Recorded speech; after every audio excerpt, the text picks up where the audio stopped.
They came to Bethsaida, and some people brought a blind man and begged Jesus to touch him. He took the blind man by the hand and led him outside the village. When he had spat on the man's eyes and put his hands on him, Jesus asked, "Do you see anything?" He looked up and said, "I see people. They look like trees walking around." Once more Jesus put his hands on the man's eyes.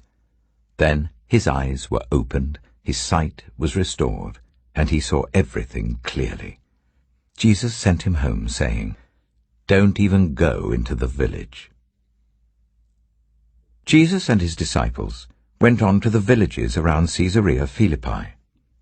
On the way he asked them, "Who do people say I am?" They replied, "Some say John the Baptist, others say Elijah, and still others one of the prophets." "But what about you?" he asked. "Who do you say I am?" Peter answered, "You are the Messiah." Jesus warned them not to tell anyone about him. He then began to teach them that the Son of Man must suffer many things and be rejected by the elders, the chief priests, and the teachers of the law, and that he must be killed, and after 3 days rise again. He spoke plainly about this, and Peter took him aside and began to rebuke him. But when Jesus turned and looked at his disciples, he rebuked Peter. "Get behind me, Satan," he said. "You do not have in mind the concerns of God, but merely human concerns."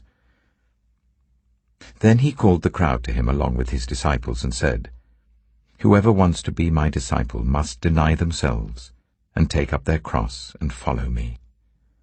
For whoever wants to save their life will lose it, but whoever loses their life for me and for the gospel will save it. What good is it for someone to gain the whole world, yet forfeit their soul? Or what can anyone give in exchange for their soul?